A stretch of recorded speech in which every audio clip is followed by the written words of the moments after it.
G'day folks, welcome back to another update for the German DAX and the Japanese NIKKEI. Now both markets have gapped down over the week since the weekend. We'll go through that in a minute on the charts. Before we go any further, make sure you hit that like and subscribe button to support the channel. In terms of the outlook, the DAX has faced a significant drop in late 2024, primarily due to investor concerns over persistent inflation, which raised doubts about the anticipated interest rate cuts in 2025. In August 24, the NIKKEI 225 plunged nearly 6%, marking its biggest drop in months. This decline was driven by global market jitters over the US economy and apprehensions about potential interest rate hikes. The depreciation of the Japanese yen exacerbated the situation, as a modest move in rate difference was amplified by a rapid turnaround in speculative bets. Investors had crowded into short yen trades, bets that the currency would fall further, and were forced to unwind these positions, leading to a sharp appreciation of the yen and corresponding decline in the stock market. So looking at the charts, we always look at the trends, obviously. That's the first point. So on the monthly, you can see here the CCI has broken to the downside, even though the price is above its respective moving averages. That's giving us a bearish outlook on the monthly. Also, that's a result of this bearish divergence, lower highs on the CCI versus higher highs on the price, and that actually pulled back. Now on the weekly, we also have another bearish divergence, lower highs on the CCI there. Longer term, you can see there are higher highs on the price. It actually pulled back, hit our target. Now you'll notice the CCI is still dropping, so also bearish movement on the CCI. So we anticipate further drops in the NIKKEI in the coming weeks. And lastly, looking at the daily, it did bounce off this resistance up here at 42,500. But again, you can see there's been another divergence, and these divergences on various timeframes are all independent. They're not related necessarily. Again, higher highs on the price, lower highs on the CCI, and that actually dropped like quite sharply, again hitting our minimum target range. And that target range, just for those new to the Fibonacci thing, if we go from that high down to that low there, that's at 23-38% minimum retrace. And often what it does, it actually bounces off that minimum retrace like it did here. Sometimes it falls right through. In this case, it went down to 100% level. You can see there it bounced beautifully off that wick, bounced off that bottom back there at 33.80. Now since then, it's been hovering within this support resistance range, minor support and minor resistance. But you see there, since our last update, it's broken down below those moving averages again. But it's been roller coasting above and below those respective moving averages on a daily basis for some time now, since around, let's say around about September last year. Now, if we go to the intraday charts, we always look at the intraday in relation to the daily. So we only take short positions at the moment. And the last position you would have entered would have been on that one there, in alignment with the daily being short. And you would have done quite nicely on that one. So had you gone short when the CCI broke below the moving average there, and the price broke below, and currently you're still in a trade, I'd wait for it to close into that moving average range. So far it's, if you got out of it now, you would have returned 2.76% in 10 hours of trade. Now, during this period, you'll notice the CCI on the hourly has gone long. Likewise, the price, you don't take those trades because you're going against the daily trend. So you want to make sure you're in the same direction as the daily. So during this period, you go short, and back here, you would have gone long during that period, and that was around the 21st of January. So if we go to the 21st of January, you would have taken these long positions in line with these bullish moves on the CCI and the price chart. But again, always be mindful of these bearish divergence. So cautiously going long, I would not be taking those trades, because sometimes that can really hurt you, like it did back here. Had you been going long here, and you should not have been, because again, we're not going long on the daily. Well, it's not a bullish position on the daily.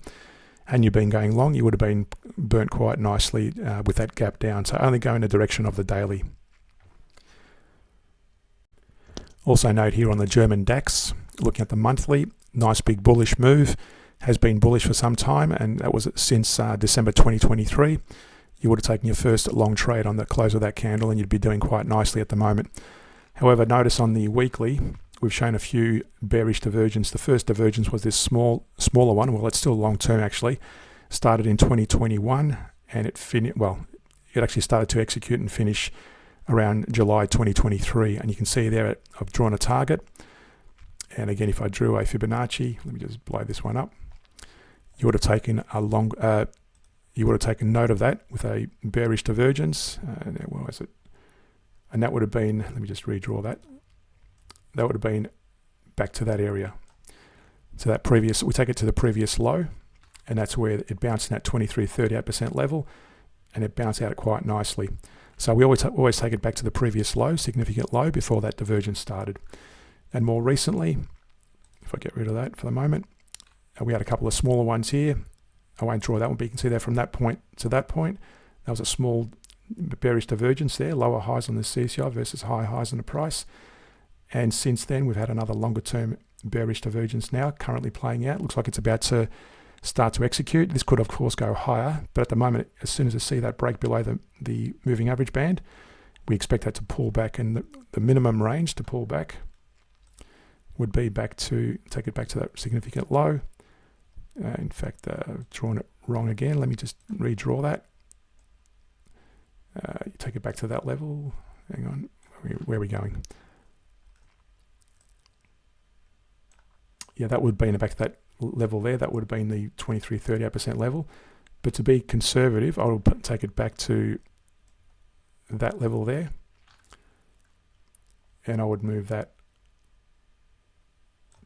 to that area. And the reason I've done that is because I take it back, that divergence started back there, and I would have taken it back to that significant low, and that would have been your 23.38% target on that that bearish divergence. So that's on the daily. Now if we go to the intraday charts, again using the daily as a reference, going back to starting around January 15, which happens to be January 15 back here, you would have taken long positions during this period.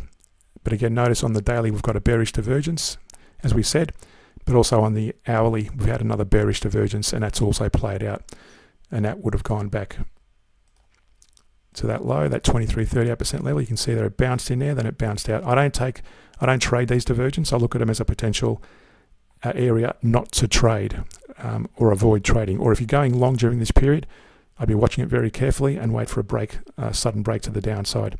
So long as that CCI keeps dropping and that price keeps rising, always be aware that could be a bearish divergence. And in this case, it did drop. At the very least, I would have probably closed it out there whenever it closed below the moving average band of the price chart.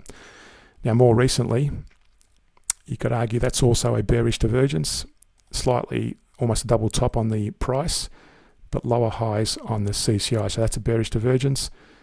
And again, I would not have been going long during this period, taking that bearish divergence in consideration. Again, you would have been burnt had you holding long positions, and you would have taken your first short position back there when it broke below the moving average, the moving average band of the daily. You would have taken your short positions, and that would have returned a nice little gain for your trades around that point if you had got in. And again, you're not closing it out yet. That could have further downside to go, but at the moment, it's still making 2.6% gain in 14 hours of trade. So a nice little short trade if you're following the daily trend. To support the channel more, hit that like and subscribe button and share the video. For added benefits and the cost of a coffee, consider subscribing to the Patreon page where we look at weekly scans of bullish trending shares and insider trades that may have occurred. Thanks again, and see you in the next video.